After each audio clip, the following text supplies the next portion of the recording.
Disclaimer, ये कहानी काल्पनिक है। ये कहानी मनोरंजन के उद्देश्य के लिए बनाई गई है। इसमें दिए गए सभी पात्र घटित और नाम सभी काल्पनिक हैं। ये कहानी किसी को भावना, परंपरा, नाम पर आधारित नहीं बनाई गई है। इस कहानी में सभी चीज लेखक द्वारा की गई कल्पना से उत्पन्न हुई है। Episode 21 king of mafias. कहानी अब तक। सब विवान की तरफ देखने लगे। विवान नकली हंसी के साथ बोला, हाँ हाँ, मैंने ही तो करवाया है। फिर एक बार ऋषभ को देखा जो उसे घूर रहा था। फिर वापस से सामने देख बोला, आप लोग अपने अपने टेंट में जाके आराम करिए, कल हमें बहुत घूमना भी है।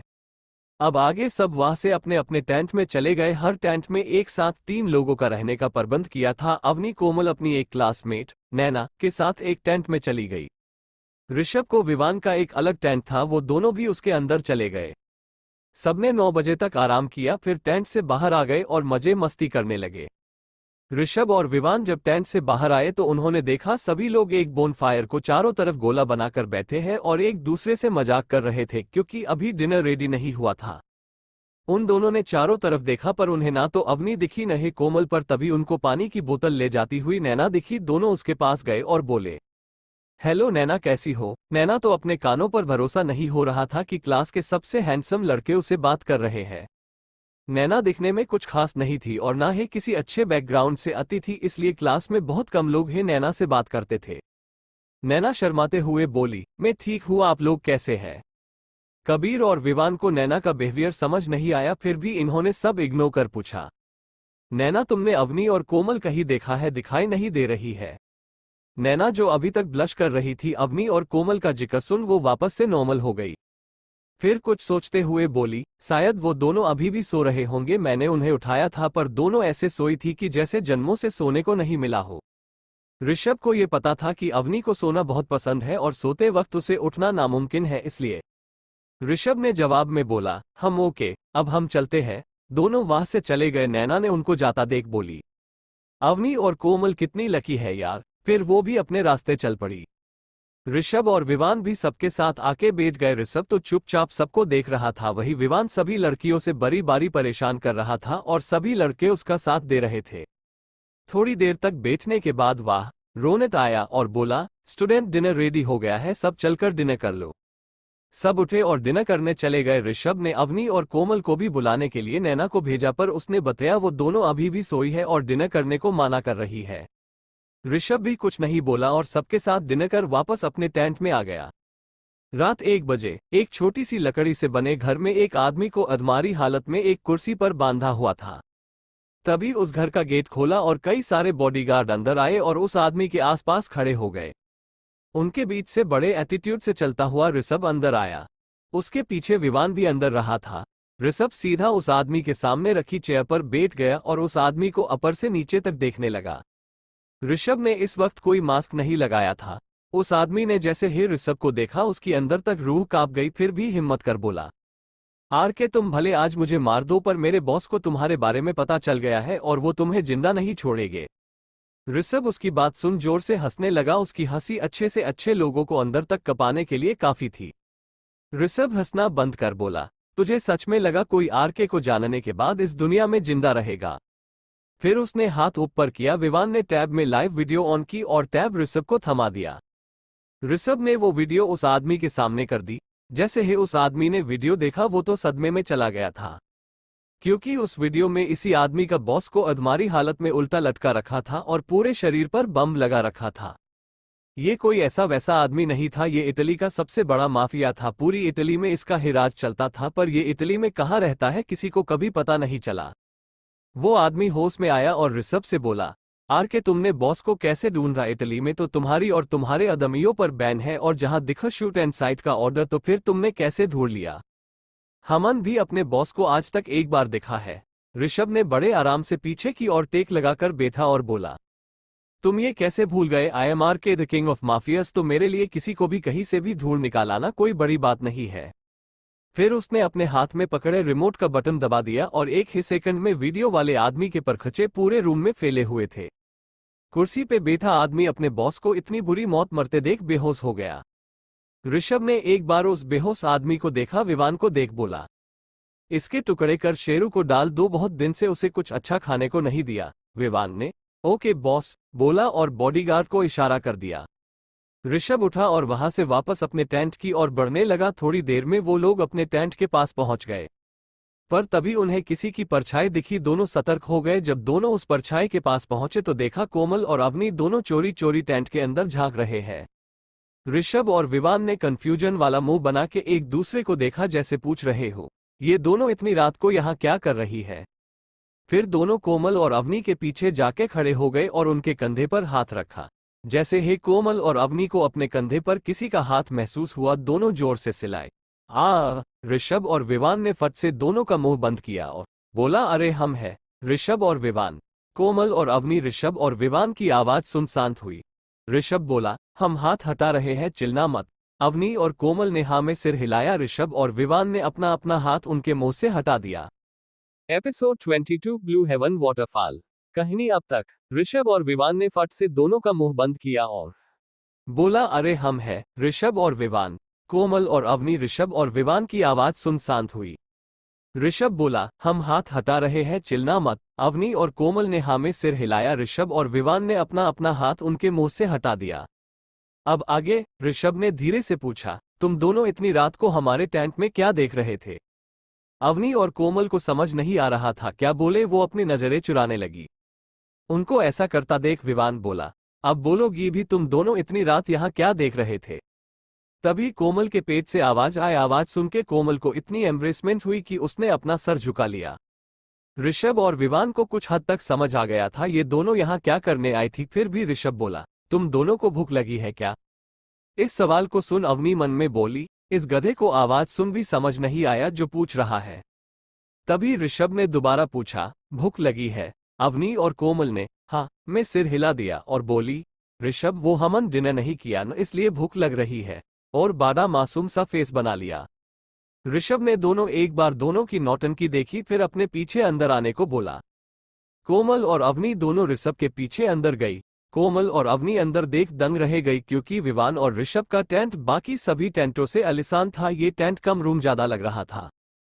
अंदर जाके ऋषभ ने अपने मिनी फ्रिज से कुछ खाने का सामान निकाला और दोनों को दे दिया। दोनों ने फट से लिया और खाने लगी। खाना फिनिश कर दोनों अपने टेंट में वापस सोने चली गई। दोनों के जाने के बाद ऋषभ और विवान भी जाके सो गए। नेक्स्ट मॉर्निंग 7 बजे आज सभी जल्दी उठ गए थे।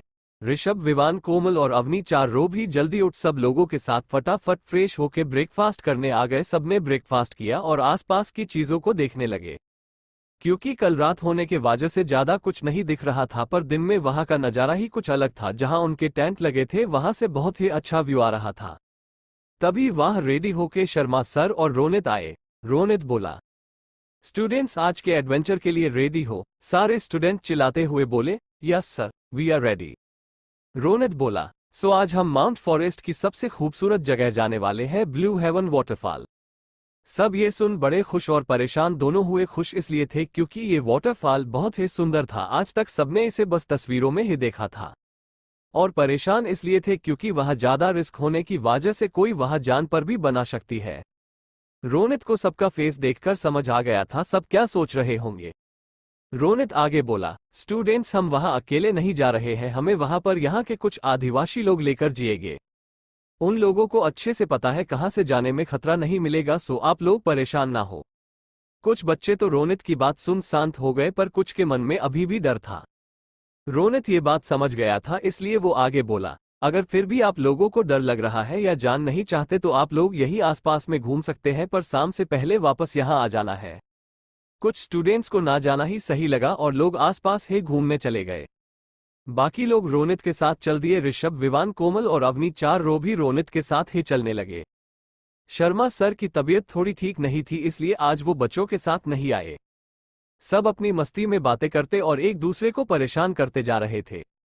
तभी अवनी को कुछ ध्यान आया और ऋषभ से पूछा, तुम दोनों कल इतनी देर रात कहां से आ रहे थे। ऋषभ अवनी का सवाल सुन शिकपका गया और बात संभालते हुए बोला, कहीं तो नहीं, वो तो विवान को रात में चलाने की आदत है, मुझे हमेशा उसे बांध कर रखना पड़ता है, पर कल मैं बंधना भूल गया था और विवान कल रात कहीं उठकर चल गया था, फिर मैं जाके उसे किसी तरह ढूंढ कर लाया। विवान जो कोमल को परेशान करने में लगा था, कभी उसके बाल खिंचता, कभी नाक, तो कभी कुछ, वो ऋषभ का झूठ सुन ऋषभ को घूरने लगा। ऋषभ ने एक बार विवान को देखा और एक स्माइल दे दी, जिससे विवान और चिढ़ गया पर कुछ बोला नहीं। वही कोमल और अवनी ने जब ये सुना तो वो हंस हंस के पागल हो गई। कोमल ने हंसते हुए बोला, मतलब इतना हैंडसम इंसान रात को एक भटकती आत्मा बन जाता है। विवान कोमल के मुंह से अपने लिए हैंडसम वर्ड सुन के पहले तो बड़ा खुश हुआ, पर जैसे ही भटकती आत्मा सुना वो ऋषभ को घूरने लगा।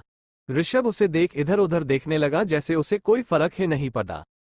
विवान मन में बोला, बेटा ऋषु, इसका बदला मैं लेकर रहूंगा। मेरी होने वाली गर्लफ्रेंड के आगे मेरी इतनी बेइज्जती कर दी। फिर एक बार तीनों को देखा जो मुंह दबा के हंस रहे थे। विवान ने मुंह फुला लिए और सबको इग्नोर किया और आगे जाने लगा। ऋषभ को समझ आ गया था विवान गुस्सा हो गया है, इसलिए वो विवान के पास गया और कंधे पे हाथ रखते हुए बोला, इतना बुरा क्यों मान रहा है? ये बस एक झूठ है, हम सच कैसे बता सकते हैं उन दोनों को? विवान बोला, पर तुझे ये झूठ बोलने की क्या जरूरत थी? जवाब में ऋषभ बोला, यार मुझे जो उस वक्त दिमाग में आया बोल दिया, अब छोड़ ना यार, तू भी क्या छोटी छोटी बातों पर मुंह फुला कर बैठ जाता है? इस पर विवान बोला, जब कोई तेरी बेइज्जती करेगा ना तब पता चलेगा। ऋषभ एक आईब्रो उठा के बोला, तुझे लगता है मेरी कोई बेइज्जती कर पाएगा? विवान ऋषभ को चिढ़ते हुए बोला, एक इंसान है हमारी होने वाली भाभी। ऋषभ आगे कुछ नहीं बोला और विवान के साथ चलने लगा। अवनी और कोमल भी एक दूसरे से बातें करते हुए उनके पीछे आ रही। एपिसोड 23 ऋषभ हेयर के है कहानी अब तक। इस पर विवान बोला, जब कोई तेरी बेइज्जती करेगा ना तब पता चलेगा। ऋषभ एक आईब्रो उठा के बोला, तुझे लगता है मेरी कोई बेइज्जती कर पाएगा? विवान ऋषभ को चिढ़ते हुए बोला, एक इंसान है हमारी होने वाली भाभी। ऋषभ आगे कुछ नहीं बोला और विवान के साथ चलने लगा। अवनी और कोमल भी एक दूसरे से बातें करते हुए उनके पीछे आ रही थी। अब आगे घंटों चलने के बाद आखिरकार सब लोग ब्लू हेवन वाटरफॉल पहुंचे गए। वहां का व्यू इतना अच्छा था कि जैसे वो सच में किसी हेवन में आ गए हो।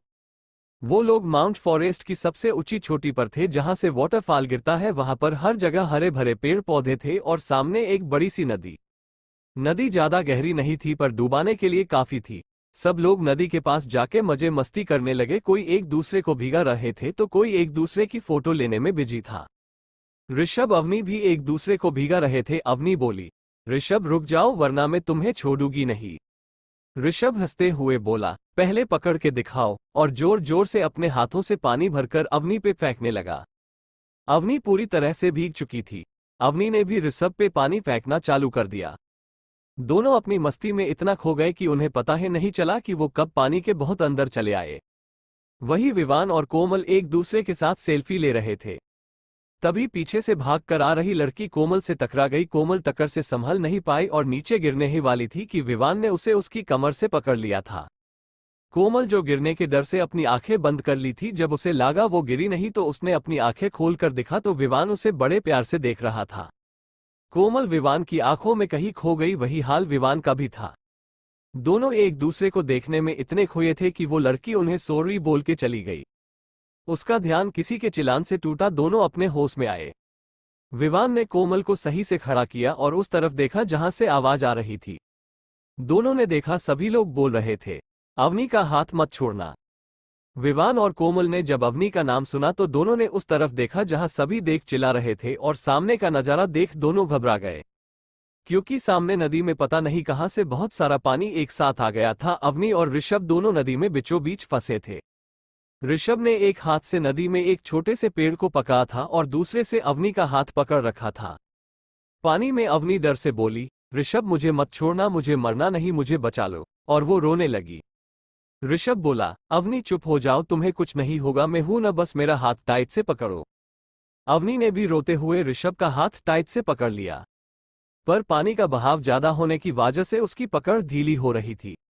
ऋषभ अपनी पूरी कोशिश कर रहा था कि अवनी का हाथ टाइट तरीके से पकड़ने की, पर वो पानी के प्रेशर के आगे कहाँ जीत पाता। तभी अचानक से पानी का बहाव बढ़ गया और ऋषभ से अवनी का हाथ छूट गया और वो पानी में बहने लगी। ऋषभ जोर से चिल्लाया, अवनी अवनी, बहते हुए ऋषभ को बार बार बुला रही थी।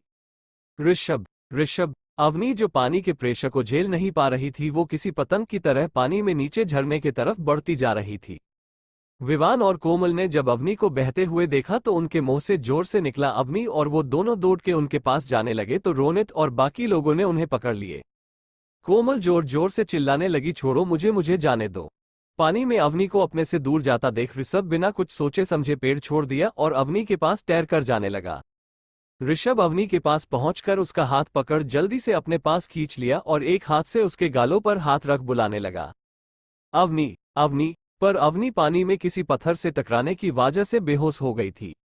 ऋषभ ने देखा कि वो अब झरने से नीचे गिरने वाले, तो वो फाटाक से अवनी को अपने से चिपका लिया और अपने आप गो उसके आगे कर दिया ताकि गिरते वक्त अवनी को किसी चीज से चोट ना लग जाए। तभी वो लोग झरने से नीचे गिर गए। पानी के बाहर विवान ने जब देखा कि ऋषभ ने अवनी को बचाने के लिए अपनी जान दांव पर लगा दी है और दोनों झरने से नीचे गिर गए हैं, विवान और ज्यादा घबरा गया। कोमल ने जब अवनी और ऋषभ को गिरते देखा तो चीख पड़ी अवनी, और विवान का हाथ पकड़ रोते हुए बोली, विवान प्लीज कुछ करो, बचाओ उन दोनों को। विवान कोमल को शांत करते हुए बोला, शांत हो जाओ, उन्हें कुछ नहीं होगा, मैं कुछ करता हूँ। और अपना फोन निकल किसी को फोन कर दिया। फोन पिक होते ही विवान चिल्लाते हुए बोला, 10 मिनट में मुझे पूरी रेस्क्यू टीम माउंट फॉरेस्ट में चाहिए, आरके बॉस खतरे में है। सामने से आदमी बोला, ओके बॉस, हम 10 मिनट में वहां होंगे, और फोन काट दिया। वही बगल में विवान के पास सिर्फ कोमल खड़ी थी। रेस्क्यू टीम का नाम सुन कोमल थोड़ा शांत हुई और लास्ट वाली बात सोचते हुए विवान से पूछा, यहां तो ऋषभ और अवनी है, तो तुमने आरके खतरे में है ये क्यों बोला? तो विवान बिना देखे ही बोला, ऋषभ ही आरके है। कोमल को ये सुन के तो 440 वोल्ट का झटका लगा। वो जोर से चिल्लाई क्या? विवान उसकी तरफ देखा और बोला, चिल्लाओ मत, सबको पता चल जाएगा, मैं बाद में तुमको सब समझाऊंगा, अभी अवनी और ऋषभ को बचाना है। कोमल थोड़ा फिरकर करते हुए बोली, विवान उनको कुछ होगा तो नहीं? विवान थोड़ा हंसते हुए बोला, ऋषभ इसे बड़े बड़े तूफानों को झेल चुका है, ये क्या चीज है, मुझे फिक्र तो अवनी की है। कोमल बोली, हाँ वो थोड़ी कमजोर है। विवान आगे कुछ नहीं बोला और वो रेस्क्यू टीम के आने का वेट करने लगा। कोमल भी अब शांत हो। एपिसोड 24 इंटीमेसी कहानी। अब तक विवान थोड़ा हंसते हुए बोला, ऋषभ इसे बड़े बड़े तूफानों को झेल चुका है, ये क्या चीज है, मुझे फिक्र तो अवनी की है। कोमल बोली, हाँ वो थोड़ी कमजोर है। विवान आगे कुछ नहीं बोला और वो रेस्क्यू टीम के आने का वेट करने लगा। कोमल भी अब शांत हो गई। अब आगे करीब 10 मिनट बाद वहां चॉपर की पूरी फौज आ गई। उसमें से बहुत सारे लोग रेस्क्यू यूनिफॉर्म पहन नीचे उतरे। सभी स्टूडेंट ये देखकर दंग रह गए कि इतनी जल्दी इतने सारे चॉपर यहां कैसे आ सकते हैं। सारे आदमी सीधा विवान के सामने सर झुकाकर खड़े हो गए। विवान सबको समझाने लगा कि ऋषभ कैसे गिरा है। सब समझने के बाद सभी आदमी ऋषभ को खोजने चले गए। असल में ये आरके के सेक्रेट बॉडीगार्ड ही थे जो रेस्क्यू टीम का भी काम करते थे। वही पानी में ऋषभ अवनी को पकड़े नीचे गिरा। वो लोग बहुत ही ज्यादा ऊंचाई से गिरे थे जिससे ऋषभ की पीठ पर कई जगह चोट लग गई। पर फिर भी ऋषभ को अपना दर्द नहीं दिख रहा था, उसे सिर्फ अवनी की फिक्र हो रही थी। ऋषभ अवनी को गोद में लेकर पानी से बाहर आया। इस वक्त अवनी बेहोश थी। ऋषभ ने अवनी को जमीन पर लेटाया और एक बार अवनी को देखा जो भीगने की वजह से और भी ज्यादा खूबसूरत लग रही थी। उसके कपड़े उसके शरीर से चिपक गए थे जिससे उसका शरीर का हर पार्ट अच्छे से दिख रहा था। ऋषभ ने उस पर से अपना ध्यान हटाया और उसे उठाने लगा, पर उसके सर की चोट के वजह से उसे होश नहीं आ रहा था। ऋषभ ने देखा अवनी को सांस लेने में दिक्कत हो रही है। उसने उसका मुंह खोल तो पता चला गिरते वक्त अवनी ने पानी निगल लिया है। ऋषभ फटाफट अपने हाथों को उसके चेस्ट पर रख सीपीआर देने लगा जिससे अवनी के मुंह के अंदर जितना भी पानी था बाहर आ गया, पर अवनी को अब भी होश नहीं आया। ऋषभ को अब डर लगने लगा। उसने विवान को फोन करने के लिए जेब चेक की तो उसमें उसका फोन नहीं था। शायद गिरते वक्त कहीं गिर गया होगा। थोड़ी देर में वहां का मौसम एकदम बदल गया। जहां अभी धूप हो रही थी वही आसमान में अब काले बादल आ गए थे और देखते ही देखती वहां मूसलाधार बारिश होने लगी। ऋषभ ने देखा कि बारिश ज्यादा तेज हो रही है और अवनी को पूरी तरह भीगने के वजह से उसे ठंड लग रही है, तो ऋषभ ने अवनी को गोद में उठाया और बारिश से बचने के लिए कोई जगह ढूंढने लगा।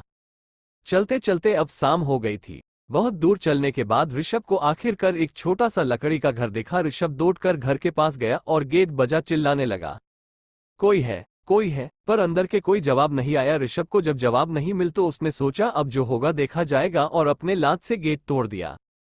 गेट टूटने के बाद ऋषभ अंदर घुसा तो देखा चारों तरफ अंधेर है पर हल्का हल्का दिख रहा था। ऋषभ ने देखा सामने एक बेड पड़ा था। ऋषभ जल्दी से जाके अवनी को उस पे लेटा दिया। फिर फटाफट उसके हाथ पैर रगड़ने लगा जिससे अवनी को होश हल्का सा होश आया और फिर बेहोश हो गई, लेकिन ये बात ऋषभ को नहीं पता चली। ऋषभ अवनी को छोड़ रोशनी करने और आग जलाने के लिए कुछ ढूंढने लगा, पर सब कुछ ढूंढने के बाद भी उसे कुछ नहीं मिला। ऋषभ हार मान के अवनी के पास आया तो देखा अवनी ठंड से और भी ज्यादा कांपने लगी थी। ऋषभ को अब कुछ समझ नहीं आ रहा था वो क्या करे। ऋषभ ने टाइम देखा तो शाम के 7 बाज रहे थे। ऋषभ मन में बोला, अब तक रेस्क्यू टीम को तो यहां आ जाना चाहिए था।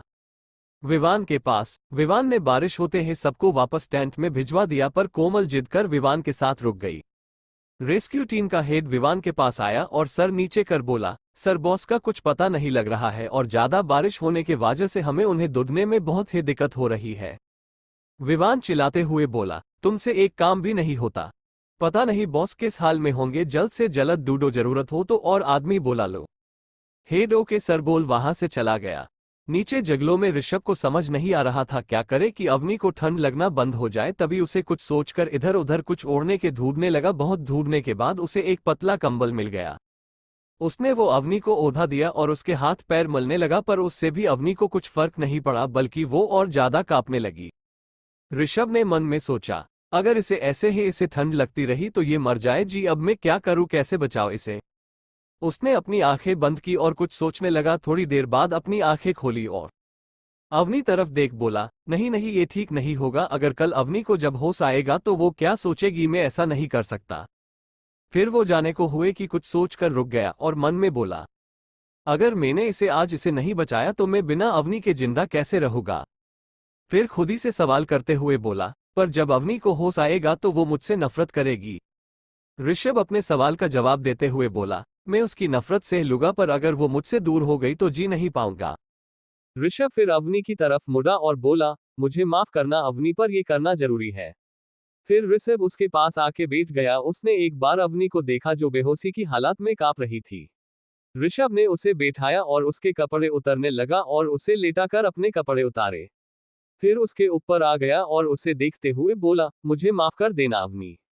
और एक झटके से अवनी के अंदर इंटर हो गया और धीरे धीरे ऊपर नीचे करने लगा। उसके इंटर होते अवनी बेहोशी की हालत में ही उसकी आंखों से आंसू आने।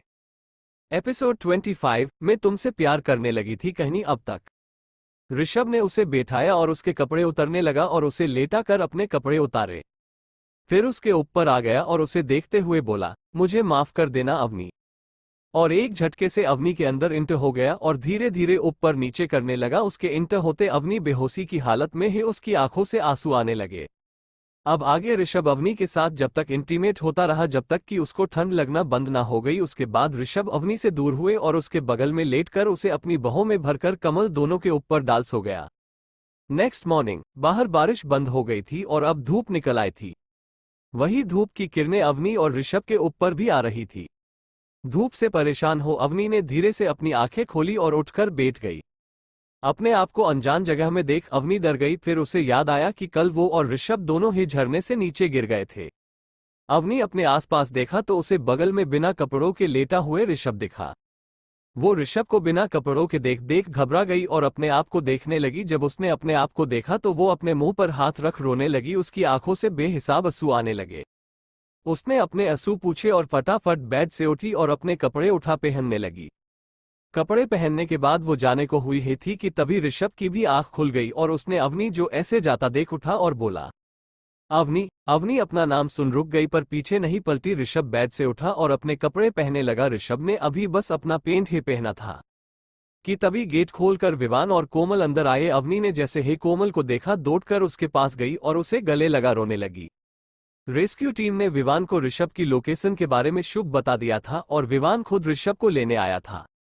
कोमल ने उसे कस के गले लगाया और बोली, अवनी क्या हुआ, रो क्यों रही है। अवनी ने कुछ नहीं कहा और जोर से रोने लगी। कोमल दोबारा बोली, अवनी बोलेगी भी क्या हुआ।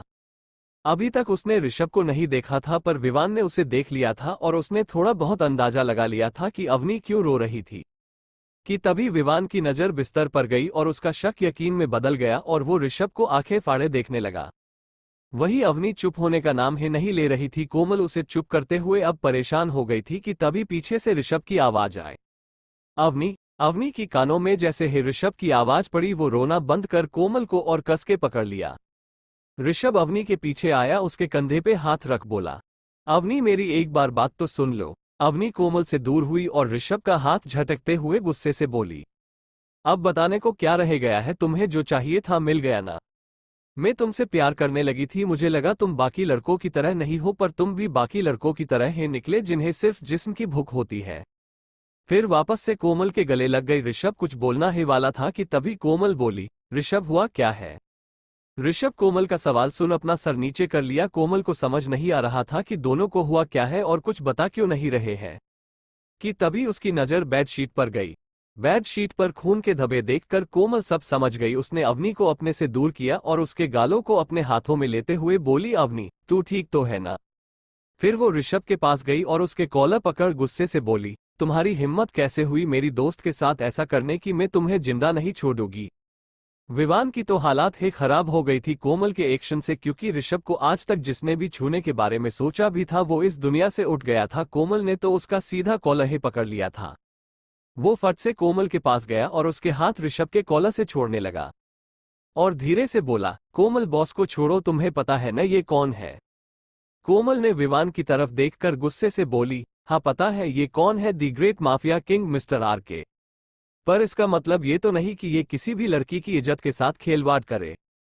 ऋषभ जो अब तक बिना भाव के सर झुकाए कोमल की बातें सुन रहा था, आखिरी बात सुन के उसकी आंखें बड़ी बड़ी हो गई और सर उठा कोमल को देखने लगा। विवान ने देखा कि ऋषभ हैरानी से उसे देख रहा है। वो फट से ऋषभ देख बोला, बॉस मुझे माफ करना, मैंने ही बताया है। ऋषभ विवान की बात सुन उसे घुने लगा। तभी उसे ध्यान आया यहाँ अवनी भी है। उसने अवनी की तरफ देखा जो कब से बेहोश होकर फारस पे गिरी पड़ी थी। ऋषभ दौड़कर उसके पास गया और उसे उठाने लगा, पर अवनी होश में नहीं थी। ऋषभ ने उसे गोद में उठाया और विवान को चिल्लाते हुए बोला, विवान चॉपर बुलाओ। विवान ने फट से अपनी रेस्क्यू टीम को ऑर्डर दिया। 2 ही मिनट में वहां कई सारे चॉपर आ गए। एक चॉपर नीचे उतरा, ऋषभ अवनी को लेकर उसमें बैठ गया और चॉपर सीधा हॉस्पिटल के लिए निकल गया। उसके बैठने के बाद विवान और कोमल भी दूसरे चॉपर में बैठकर हॉस्पिटल के लिए निकल गए। एपिसोड 26, मुझे नफरत है तुमसे, कहानी अब तक। विवान ने फट से अपनी रेस्क्यू टीम को ऑर्डर दिया। 2 ही मिनट में वहां कई सारे चॉपर आ गए। एक चॉपर नीचे उतरा, ऋषभ अवनी को लेकर उसमें बैठ गया और चॉपर सीधा हॉस्पिटल के लिए निकल गया। उसके बैठने के बाद विवान और कोमल भी दूसरे चॉपर में बैठकर हॉस्पिटल के लिए निकल गए। अब आगे हॉस्पिटल में अवनी को एक प्राइवेट वार्ड में 2 फीमेल चेक कर रही थी। ऋषभ बाहर खड़ा बेचैनी से इधर उधर घूम रहा था। इस वक्त उसने अपना मास्क लगा लिया था। ऋषभ की सिक्योरिटी ने पहले ही पूरा फ्लो खाली करवा दिया था, इसलिए वहां सिर्फ ऋषभ के बॉडीगार्ड थे। सभी इस बात से हैरान थे, उनका बॉस जो किसी लड़की को देखता तक नहीं, वो आज किसी लड़की के लिए इतना परेशान हो रहा है। तभी वहां कोमल और विवान आए। कोमल ने ऋषभ को इग्नोर कर अंदर जाने लगी। ऋषभ ने कोमल को रोकते हुए कहा, कोमल अभी डॉक्टर उसे चेक कर रहे हैं, उन्हें डिस्टर्ब मत करो, उन्हें अवनी को सही से चेक करने दो। कोमल ऋषभ तरफ मुड़ी और गुस्से से बोली, तुम्हें उसकी फिक्र क्यों हो रही? तुम्हें तो जो चाहिए था मिल गया ना, तुम जैसे लोगों को बस लड़कियों का फायदा उठाना आता है। विवान कोमल के बात सुन अंदर तक कांप गया। वो फट से अवनी के पास आया और उसके मुंह पर हाथ रखते हुए बोली, कोमल क्या बोल रही हो? तुम्हें पता भी है तुम किस पर आरोप लगा रही हो? कोमल ने विवान का हाथ झटका और बोली, हाँ इस रईसजादे पे जिसे लड़कियां बस खिलौना लगती है। कोमल की बात पर ऋषभ गुस्से से उसे देखने लगा, उसकी नशे दिखने लगी। ऋषभ अपने दांत पिसते हुए बोला, इंफ कोमल मैं तुम्हें कुछ बोल नहीं रहा, इसका मतलब ये नहीं कि मैं कुछ बोल नहीं सकता, मैं सिर्फ चुप हूं तो अवनी के वजह से। और तुम्हें क्या लगत है मैं लड़कियों का फायदा उठाता हूं? अगर मुझे लड़कियों का फायदा उठाना होता ना तो अब तक कितनी लड़कियों का फायदा उठा चुका होता। मैं अवनी से प्यार करता हूं, मैं उसका फायदा कैसे उठा सकता हूं? मैंने जो भी किया बस अवनी की जान बचाने के लिए किया। माना मेरा तरीका गलत था पर मेरे पास कोई ऑप्शन नहीं था। कोमल ऋषभ की बात सुन कंफ्यूज होते हुए बोली, जान बचाने से तुम्हारा क्या मतलब है? ऋषभ थोड़ा शांत हुए और कोमल को सब बातें बताने लगा। कोमल आंखें फाड़े बस उसकी बातें सुन रही थी। पूरी बात खत्म होते ही कोमल ऋषभ के पास आई और सर नीचे कर बोली, ऋषभ मुझे माफ करना, मैंने तुम्हें गलत समझा। ऋषभ कोमल से बोला, इसमें तुम्हारी भी कोई गलती नहीं है, तुमने जो देखा उसी पर विश्वास करोगी ना। फिर ऋषभ आगे बोला, तुम्हारी जगह कोई और होता तो वो भी ऐसे ही रिएक्ट करता। कोमल ने सिर ऊपर किया और बोली, हाँ पर मैंने कुछ ज्यादा ही तुम्हें बुरा भला बोल दिया। ऋषभ बोला, अब जो बोल दिया, आगे से सोच समझकर बोलना। कोमल ने हाँ में सिर हिला दिया। ऋषभ वहां से अवनी के रूम की तरफ जाने को हुआ, तभी कोमल को कुछ याद आते ही बोली, 1 मिनट ऋषभ तुमने अभी क्या बोला था? ऋषभ वापस कोमल की तरफ मुड़ा और कंफ्यूज होते हुए बोला, मैंने क्या बोला? कोमल ने बोला, तुमने बोला था कि तुम अवनी से प्यार करते हो, ये सच है? ऋषभ एक आईब्रो उठा बोला, तुम्हें क्या लगत है मैं झूठ बोल रहा हूं? कोमल बोली, नहीं नहीं, मैं बस दोबारा तुम्हारे मुंह से सुनना चाहती हूँ। ऋषभ बोला, हाँ मैं अवनी से अपनी जान से भी ज्यादा प्यार करता हूँ, और उदास होते हुए बोला, पर अब वो मुझसे नफरत करती है। कोमल ऋषभ की बात सुन एक स्माइल के साथ बोली, तुम उदास मत हो, जब अवनी को सच का पता चलेगा वो तुमसे नफरत नहीं कर पाएगी।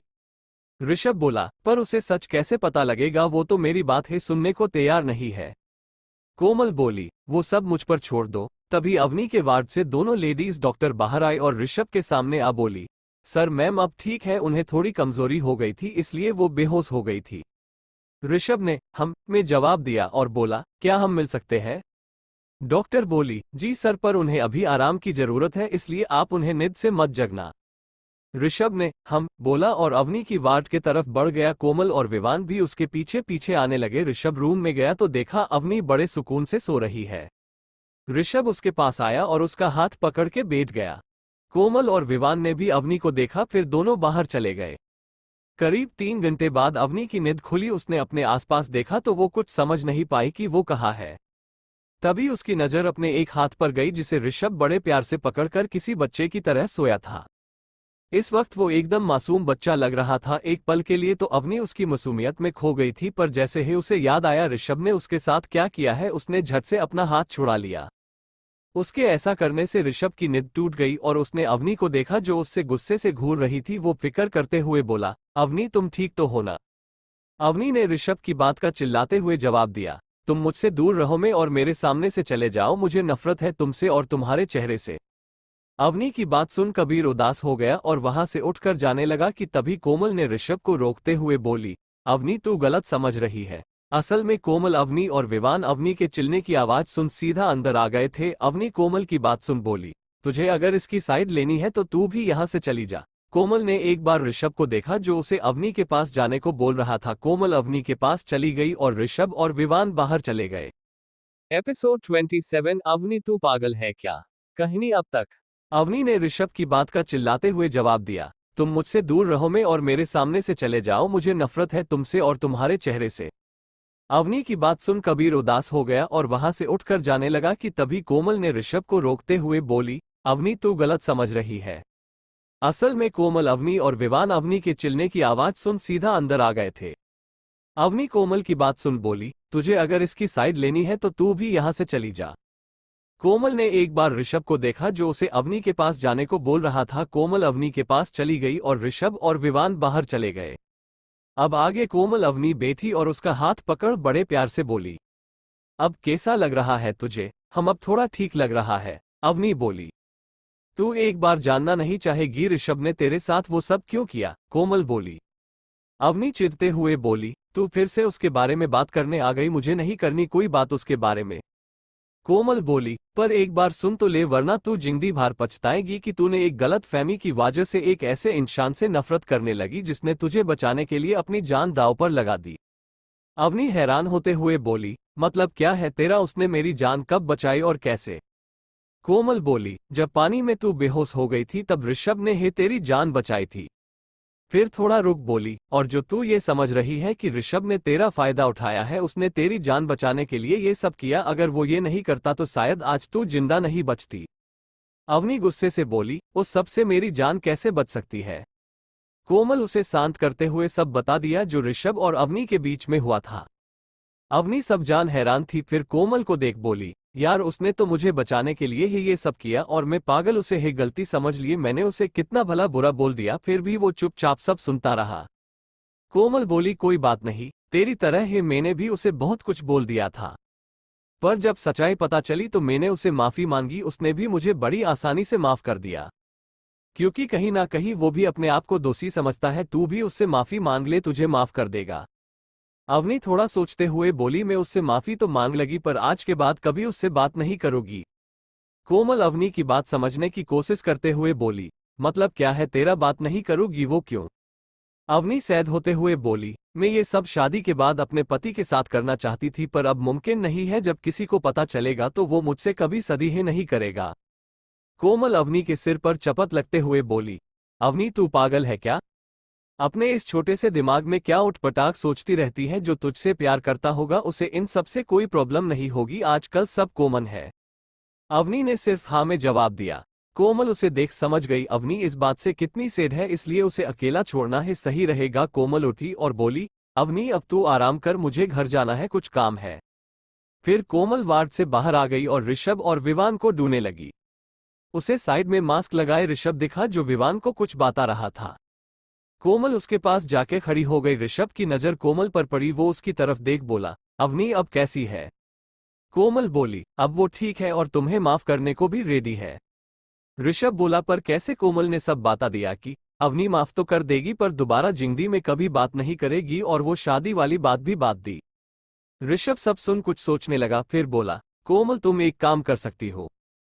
Episode 28 I am power of R K कहनी अब तक। विवाम ने बोला, हाँ ऋषु, पर तू शोर है, जो तू करने जा रहा है अवनी तेरा साथ देगी। ऋषभ ने अपना सिर उठाया और बिना भाव के बोला, मैं बस उसे उसका हक दे रहा हूँ, और रही बात साथ देने की तो उसे देना ही पड़ेगा, चाहे मर्जी से या जबरदस्ती से। विवान ने फिर कुछ नहीं कहा और फाइल देके अपने कैबिन की तरफ चला गया। अब आगे हॉस्पिटल में अवनी अब सोकर उठ गई थी और अपने फोन में कुछ काम कर रही थी, तभी कोमल का कॉल आया। अवनी ने बिना सोचे समझे कॉल उठा लिया। उधर से कोमल बोली, अब तबीयत कैसी है अवनी? अवनी को उसकी आवाज से ही पता चल गया था कि कोमल ने सिर्फ हाल चाल जानने के लिए फोन नहीं किया, बल्कि बात कुछ और है। अवनी बोली, हम अच्छी है, और आगे बोली, तुमने सिर्फ हाल चाल जानने के लिए तो फोन नहीं किया, क्या बात है? फिर उधर से कोमल थोड़ा सीरियस होते हुए बोली, अवनी वो आर के तुझसे मिलना चाहता है। अवनी थोड़ा सोचते हुए बोली, पर वो मुझसे क्यों मिलना चाहता है? कोमल बोली, वो तो मुझे भी नहीं पता, शायद कोई डील करनी हो। अवनी मन में सोची, आर के बिना किसी फायदे के कभी किसी से एक बार भी नहीं मिलता और मुझसे वो सामने से मिलने आ रहा है, वो भी दूसरी बार, जरूर कुछ गड़बड़ है। अवनी थोड़ा सोची और बोली, आर के से बोल दो मैं अभी उससे नहीं मिलना चाहती। कोमल ने बोला, पर वो। कोमल इतना ही बोल पाई थी कि अवनी बोली, पर वर कुछ नहीं, मुझे उससे आज नहीं मिलना, और फोन काट दिया। कोमल ने अपने हाथ में फोन को देखते हुए कहा, कोमल ऋषभ ने तुझे एक काम दिया था, वो भी तुझसे नहीं हुआ। फिर उसने ऋषभ को फोन कर सब बता दिया। ऋषभ सब सुन बोला, तुम अब कुछ मत करना, अब मैं अपनी तरीके से उससे मिलूंगा। कोमल को कुछ समझ तो आ नहीं रहा था ऋषभ करना क्या चाहता है, पर फिर भी उसने हामी भर दी और ऋषभ ने फोन काट दिया। शाम 6 बजे अवनी अपने अपार्टमेंट में बड़ी ही सुकून की नींद सोई हाई थी। अवनी को डॉक्टर ने डिस्चार्ज कर दिया था, इसलिए वो सीधा अपने घर आके आराम कर रही थी। तभी अवनी का फोन बजा। अवनी अपनी आंखें हल्की सी खोल अपने फोन को देखने लगी। उसने जब फोन पे फ्लैश हो रहे नाम को देखा तो उसने फोन काट कर दोबारा सो गई। तभी फिर फोन की रिंग की आवाज आई। अवनी ने फिर से फोन काट दिया, पर बार बार फोन आने पर अवनी को अब गुस्सा आने लगा था। उसने गुस्से में फोन उठाया और चिल्लाते हुए बोली, क्या है रोहित, अगर तुमने किसी फालतू काम की वजह से मेरी नींद डिस्टर्ब की है तो याद रखना है तुम्हारा इस दुनिया में आज आखिरी दिन है। रोहित अवनी की धमकी सुन अंदर तक कांप गया और हकलाते हुए बोला, बॉस काम बहुत ही जरूरी था इसलिए फोन करना पड़ा। अवनी थोड़ा शांत हुए और बोली, हम बोलो क्या काम था? रोहित थोड़ा हिचकते हुए बोला, बॉस वो आरके ने हमारे सारे अड्डों को अपने कब्जे में ले लिया है और हमारे सारे आदमियों को बंदी बना लिया। अवनी रोहित की बात सुन चिल्लाते हुए बोली, व्हाट, ये कब हुआ और तुम लोगों क्या कर रहे थे, तुम्हें पता कैसे नहीं चला?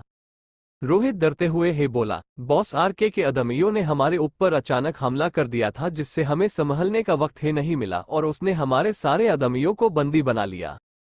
अवनी सब सुन गुस्से से बोली, पता करो आरके हमारे आदमियों को छोड़ने के बदले चाहता क्या है? रोहित फट से बोला, बॉस आरके बस आपसे मिलना चाहते हैं, बदले में वो हमारे सारे आदमियों को छोड़ देगा। अवनी को थोड़ा अजीब लगा, आरके सिर्फ उससे मिलने के लिए इतना सब कर रहा है, जरूर कुछ तो बड़ी बात है। फिर अवनी ने बोला, आरके से बोल दो मैं मिलानो को रेडी हूँ, और उसने फोन काट दिया। पर जैसे ही उसने फोन टेबल पर रखा तभी किसी प्राइवेट नो से कॉल आया। अवनी ने कॉल पिक किया। उधर से विवान बोला, hello miss queen of dark, I am power of RK. आपके अपार्टमेंट के नीचे एक आईडी खड़ी है, आप जाके उसमें बैठ जाइए, ड्राइवर आपको बॉस के पास ले आएगा। और विवान ने फोन काट दिया। अवनी जो विवान बातें संती से सुन रही थी ये जन के हैरान थी कि आरके को उसके अपार्टमेंट के बारे में पता है। अवनी मन में बोली, मतलब आरके मेरे बारे में सब कुछ जानता है। फिर कुछ सोचते हुए बोली, अब तो मिलना ही पड़ेगा, आखिर आरके मुझसे मिलना क्यों चाहता है? फिर उसने कोमल को फोन कर सब बात दिया और उसके साथ चलने को बोल दिया। कोमल को जान के हैरानी नहीं हुए क्योंकि विवान ने पहले ही सब कुछ कोमल को बात दिया था। कोमल पहले ही जानती थी कि आरके कौन है और उसे अवनी के बारे में कैसे पता चला, फिर भी उसने अवनी के सामने अनजान बनने की एक्टिंग की। करीब 1 घंटे बाद अवनी रेडी होकर नीचे आई तो उसने देखा कोमल एक ब्लैक ऑडी के पास खड़ी होकर किसी से हंस हंस कर बातें कर रही है। अवनी जब पास गई तो देखा वो लड़का कोई और नहीं, विवान खुद था। अवनी दोनों के पास गई और सीरियस होते हुए बोली, तुम दोनों का मजाक मस्ती हो गई हो तो चले। विवान ने एक बार अवनी को देखा जो बहुत ही ज्यादा खूबसूरत लग रही थी। उसने अवनी को देख बोला, यार अवनी तुम तो आज कहर ढा रही हो। अवनी विवान की बात सुनते हुए बोली, विवान अभी मैं तुम्हारी क्लासमेट नहीं हूं, मैं इस वक्त में queen of dark, so behave your language. Komal को अवनी का बिहेवियर अच्छा नहीं लगा पर उसने विवान के सामने कुछ बोलना सही नहीं समझा। अवनी की बात सुन विवान मन में बोला, ऋषु ये पूरी तेरी ही तरह है, दोनों की अच्छी जमेगी। फिर अवनी की तरफ देख बोला, एस मैम सॉरी, और बैक गेट खोल दिया। अवनी जाकर बैठ गई, कोमल भी उसके साथ बैठ गई। विवान ड्राइविंग सीट पे आके बैठा और कार स्टार्ट कर कार को मुंबई के सड़कों पे भागने लगा। उसके आगे पीछे आरके की कई सारी गधियों का काफिला चल रहा था, जहां से भी उनकी कार गुजरती वहां का ट्रैफिक अपने आप ही एक साइड हो जाता। पीछे बैठी कोमल ने अवनी के कान में कहा, अवनी तूने विवान को ज्यादा नहीं बोल दिया, कुछ भी हो वो हमारा दोस्त है। अवनी कोमल की बात सुन उसे एक बार घुरती है जिससे कोमल शकपका जाती है, वापस सही से बैठ जाती है। कुछ देर बाद वो लोग एयरपोर्ट पहुंचे जहां पहले से ही 10 से ज्यादा चॉपर रेडी थे। विवान दोनों को लेकर एक बड़े से लग्जूरियस चॉपर में बैठ गया। दोनों उस चॉपर का इंटीरियर देख हैरान थे। एपिसोड 29 वेलकम टू आर के लैंड। कहानी अब तक अवनी कोमल की बात सुन उसे एक बार घुरती है जिससे कोमल शकपका जाती है, वापस सही से बैठ जाती है। कुछ देर बाद वो लोग एयरपोर्ट पहुंचे जहां पहले से ही 10 से ज्यादा चॉपर रेडी थे। विवान दोनों को लेकर एक बड़े से लग्जूरियस चॉपर में बैठ गया। दोनों उस चॉपर का इंटीरियर देख हैरान थे क्योंकि अंदर का इंटीरियर एकदम लग्जूरियस था। चॉपर में बैठने से लेकर सोने तक हर एक चीज की व्यवस्था थी। अवनी कोमल और विवान तीनों जाके अपनी अपनी सीट पर बैठ गए। उनके बैठते ही सारे चॉपर अपनी डेस्टिनेशन के लिए निकल पड़े। चोपर में विवान लैपटॉप में कुछ काम कर रहा था और कोमल अपने फोन में गेम खेल रही। अवनी भी अपने फोन में किसी चीज की डिटेल पढ़ रही थी। करीब 1 घंटे बाद अवनी अपने फोन से ध्यान हटाकर विवान से बोली, विवान और कितना वक्त लगेगा? विवान टाइम देखते हुए बोल, बस 10 मिनट। और अवनी ने मैं जवाब दिया और विंडो से बाहर देखा तो उसने देखा वो लोग समुद्र के ऊपर थे। अवनी को थोड़ा अजीब लगा पर उसने कुछ नहीं बोला। 10 मिनट बाद उनका चॉपर लैंड हुआ। तीनों बाहर आए और बाहर का नजारा देख कोमल और अवनी दंग रह गए क्योंकि वो लोग एक बहुत ही बड़े पैलेस के हेलीपैड पर थे। वहां से दूर दूर सिर्फ सलीके से लगाए हुए पेड़ पौधे ही थे। देखने में ऐसा लग रहा था वो एक बहुत ही बड़ा गार्डन है। गार्डन और पूरे पैलेस में हर जगह सिर्फ आरके के बॉडीगार्ड का पहरा था। किसी के K-47 गन तो किसी के पास मशीन गन। अवनी ने बॉडीगार्ड से ध्यान हटा इधर उधर देखा तो वो समझ नहीं पा रही थी वो लोग कहाँ है। फिर उसने विवान को देख बोली, विवान हम कहाँ है? विवान एक स्माइल के साथ बोला, वेलकम टू आरके लैंड में। अवनी और कोमल ने जब सुना कि वो लोग आरके लैंड में है उनकी तो आंखें बाहर आने को थी क्योंकि ये कोई नॉर्मल आइलैंड नहीं था। ये आरके सबसे बड़ा बेस था। आरके के सारे छोटे से बड़े काम यहीं से होते थे और यहाँ के बारे में एक अफवाह और है कि यहाँ पर आरके की खुद की एक आर्मी भी है जो सिर्फ आरके के कहने पर किसी भी देश का नमो निशान मिटाने के लिए काफी है। अवनी ने बोला, क्या ये वही आरके लैंड है? वो इतना ही बोल पाई होगी कि विवान ने उसकी बात काटते हुए बोला, हाँ यही वही लैंड है जिसके बारे में सिर्फ अफवाहें सुनाई देती है पर आज तक किसी को पता नहीं लग पाया आखिर ये लैंड है कहाँ। और जिन्हें गलती से पता लग भी गया वो अब इस दुनिया में नहीं है। मेरे अलावा तुम लोग पहले इंसान हो जो यहाँ सही सलामत आए हो। अवनी और कोमल ये बात अच्छे से समझ रही थी क्योंकि आरके लैंड एक बहुत ही एडवांस और हाईटेक आइलैंड है जिसमें बिना परमिशन के एक परिंदा भी पर नहीं मार सकता। विवान उन दोनों को अपने पीछे चलने का बोल आगे चलने लगा। वो सीधा लिफ्ट में चला गया और अवनी और कोमल को भी अंदर आने को बोला। दोनों चुपचाप अंदर चले गए। विवान ने लिफ्ट में अपने आई स्कैन की और लिफ्ट सीधा नीचे जाने लगी। थोड़ी देर में लिफ्ट का गेट खुला, तीनों बाहर आए।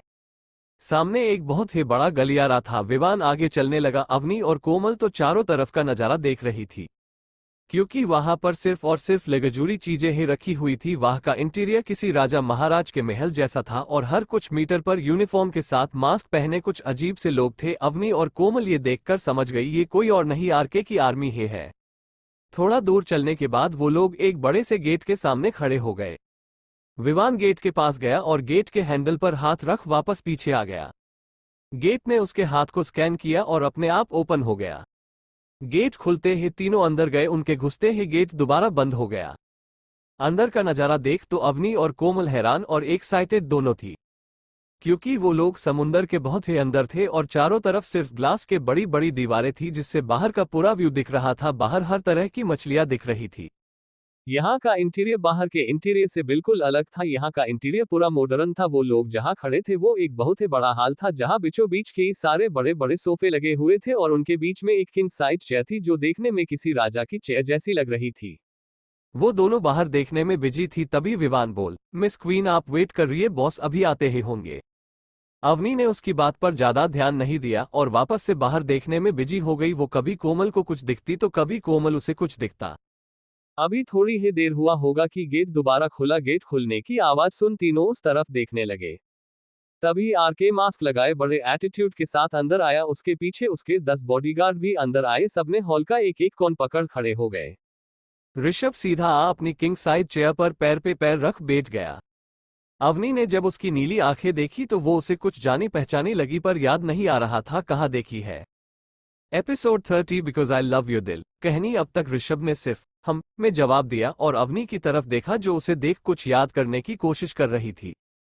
फिर उसने अपने हाथों से कुछ इशारा किया और इशारा समझ ऋषभ के सारे बॉडीगार्ड बाहर चले गए। विवान ऋषभ के बगल में आया और अवनी को ऋषभ के सामने वाली चेयर पर बैठने को बोला। अवनी भी बिना कुछ बोले चेयर पर बैठ गई। कोमल भी उसके बगल में आके खड़ी हो गई। अब आगे ऋषभ ने अवनी को ऊपर से नीचे तक देखा तो मन में बोला, सो ब्यूटीफुल। फिर वापस अवनी के फेस को देखा जो बिल्कुल भावहीन था। उसने ऐसे ही उसे देखते हुए कहा, यहाँ आने में कोई दिक्कत तो नहीं हुई मिस क्वीन। अवनी ने जब आरके की आवाज सुनी तो उसे उसकी आवाज एकदम ऋषभ जैसे लगी, फिर भी उसने ज्यादा ध्यान नहीं दिया। अवनी ऋषभ के सवाल को इग्नोर करते हुए बोली, आपने मुझे यहाँ क्यों बुलाया है? ऋषभ खुद के सवालों को इग्नोर होता देख गुस्से से भर गया, फिर भी खुद को कंट्रोल कर बोला, इतनी भी जल्दी क्या है मिस क्वीन, जरा रुकिए तो सही, आपको सब पता चल जाएगा। वैसे आप यहाँ आए क्यों है? अवनी चिढ़ते हुए बोली, देखो मिस्टर आरके मेरे पास टाइम नहीं है, आपको जो भी काम है जल्दी बोलिए। ऋषभ ने भी ज्यादा ना बोलते हुए अपने हाथ का इशारा किया। इशारा समझ विवान ने एक फाइल उठाई और अवनी के आगे रख दी। अवनी को समझ आ गया आरके उसके साथ कोई डील करना चाहता है, इसलिए उसने फाइल उठाई और पढ़ने लगी। जैसे जैसे वो फाइल को पढ़ रही थी उसकी आंखें हैरानी से बड़ी हो रही थी। पूरी फाइल पढ़ उसने फाइल साइड में रखा और हैरानी से आरके को देख बोली, आप मुझसे शादी करना चाहते हैं पर क्यों? कोमल जो कब से चुपचाप अवनी के बगल में खड़ी फाइल में देखने की कोशिश कर रही थी, वो अवनी की बात सुन आंखें बड़ी बड़ी कर कभी ऋषभ को देखती तो कभी अवनी को। फिर उसने विवान की तरफ देखा जो अपनी पलकें झपका शांत रहने का इशारा कर रहा था। ऋषभ ने अवनी के सवालों का जवाब देते हुए बोला, हाँ मैं तुमसे शादी करना चाहता हूँ। फिर वो कुछ ठहराव के साथ आगे बोला, बिकॉज आई लव यू दिल। अवनी ऋषभ की बात सुन हैरान होते हुए बोली, हम सिर्फ एक बार मिले हैं, उतने में ही आपको मुझसे प्यार हो गया? ऋषभ अवनी की बातों का जवाब देते हुए बोला, हम एक बार नहीं कई बार मिले हैं और शायद हम दिल्ली मिलते हैं। अवनी ऋषभ की बात सुन कंफ्यूज होते हुए बोली, पर कैसे? मैं तो आपसे दूसरी बार ही मिल रही हूँ। ऋषभ ने जवाब देते हुए कहा, ऐसे, और इतना कहते ही उसने अपना मास्क हटा दिया। अवनी जो इस वक्त सोचने में बिजी थी, आरके की जगह ऋषभ को देख हैरान हो उसे देख एक ही सांस में बोली, ऋषभ तुम यहाँ, और आरके कहाँ है? तुमने आरके जैसे कपड़े क्यों पहने हैं? ऋषभ ने अपने दोनों हाथ को चेयर के हैंडल पर रखते हुए अवनी के सवाल का जवाब दिया, मैं यहाँ नहीं रहूंगा तो कौन रहेगा? अवनी ऋषभ की बात ना समझते हुए बोली, मतलब क्या है तुम्हारा? ऋषभ अवनी की आंखों में देखते हुए बोला, क्योंकि आरके कोई और नहीं मैं ही हूँ। ऋषभ का बात सुन अवनी की आंखें बाहर आने को थी, फिर उसने विवान की तरफ देखा जो हाँ में सिर हिला रहा था। अवनी ने ऋषभ को देख एक्साइटेड होते हुए बोली, मतलब जिसे पूरी दुनिया देखना चाहती है वो तुम हो? Oh my God. उसकी एक्साइटमेंट देख ऋषभ विवान दोनों खुश थे। अवनी कुछ देर के लिए भूल ही गई थी कि ऋषभ ने उसके साथ क्या किया था, पर जैसे ही उसे याद आया वो फिर से बिना इमोशन के फेस के साथ बोली, ऋषभ तुम चाहे जो भी हो पर मैं तुमसे शादी नहीं कर सकती। ऋषभ को इसी बात की उम्मीद थी, इसलिए उसने कोमल और विवान को बाहर जाने का इशारा किया। इशारा समझ दोनों बाहर चले गए। दोनों को बाहर जाता देख अवनी को कुछ समझ नहीं आया, फिर भी वो बिना भाव के वैसे ही बैठी रही। जैसे ही दोनों बाहर चले गए ऋषभ अपनी जगह से उठा और सीधा अवनी के सामने बड़े एटीट्यूड से खड़ा हो गया। अवनी को लगा ऋषभ उसे धमकाने आया है, इसलिए वो भी खड़ी होने ही जा रही थी कि तभी उसने देखा ऋषभ घुटनों के बल बैठा और अवनी का एक हाथ अपने हाथ से पकड़ अवनी के आंखों में देख बोला, अवनी मुझे माफ कर दो, मैंने जो भी तुम्हारे साथ किया वो गलत था, पर मैं अपनी गलती सुधारना चाहता हूँ, इसलिए मुझसे शादी कर लो। अवनी जो ऋषभ को घुटनों पर बैठा देख हैरान थी, क्योंकि ऋषभ आज तक किसी के आगे झुका तक नहीं और आज अपने घुटनों पर बैठा था। अवनी ऋषभ के आंखों में पछतावा और प्यार साफ देख सकती थी। अवनी ऋषभ की आंखों में देखा, शांत लहजे में बोली, ऋषभ देखो जो भी हुआ उसमें तुम्हारी कोई गलती नहीं थी। कोमल ने मुझे सब बता दिया है, तुमने जो भी किया मुझे बचाने के लिए किया, और रही बात शादी की तो वो मैं नहीं कर सकती। ऋषभ अवनी का जवाब सुन वैसे बैठे ही बोला, पर क्यों नहीं कर सकती शादी? अवनी बोली, क्योंकि हम दोनों एक दूसरे से प्यार है नहीं करते। तुम मुझसे शादी बस इसलिए करना चाहते हो क्योंकि तुम्हें लगता है तुमने गलती की है। ऋषभ अवनी की बातों का जवाब देते हुए बोला, पर मैं तुमसे शादी सिर्फ उस वजह से नहीं कर रहा हूँ, मैं तुमसे सच में प्यार करता है और तुमने भी तो बोला था तुम मुझसे प्यार करने लगी थी। अवनी ऋषभ की बात सुन अपनी नजरें छुपाते हुए बोली, हाँ ये सच है, मैं तुमसे प्यार करने लगी थी क्योंकि मुझे तुम सबसे अलग लगे थे, पर तुम मुझसे प्यार नहीं करते, तुम सिर्फ अपनी गिल्ट कम करने के लिए मुझसे शादी करना चाहते हो। इस वक्त न जाने क्यों अवनी की आंखों में एक नमी सी आ गई थी, जिसे वो ऋषभ से छुपाना चाहती थी। उसके मन में हजारों सवाल घूम रहे थे जिनके जवाब वो खुद भी नहीं जानती थी। ऋषभ उठा और अवनी के पास सोफे पर बैठा और उसका हाथ को पकड़कर बोला, अवनी तुम गलत समझ रही हो, मैं तो तुमसे जब पहली बार मिला था तभी से तुमसे प्यार कर बैठा था। तुम्हारे लिए ही तो मैंने तुम्हारा कॉलेज ज्वाइन किया, क्योंकि मैं चाहता था कि तुम भी मुझसे प्यार करो। अवनी ऋषभ की बात सुन आंखें बंद कर सोचने लगी, क्या ऋषभ सच में मुझसे प्यार करता है? फिर वो जब से उनकी मुलाकात हुए तब से अब तक सब चीजें याद करने लगी। उसकी आंखों के सामने सब कुछ किसी फिल्म की तरह चल रहा था। फिर वो आंखें खोल ऋषभ को देख एक्साइटेड होते हुए बोली, मतलब तुम सच में मुझसे प्यार करते हो? इतना कहते ही वो उसके गले लग गई। ऋषभ भी उसके गले लगे ही बोला, हाँ अपनी जान से भी ज्यादा। इसी प्रकार का वीडियो सुनने के लिए हमारे चैनल को सब्सक्राइब करें और लाइक कमेंट करना ना भूलें।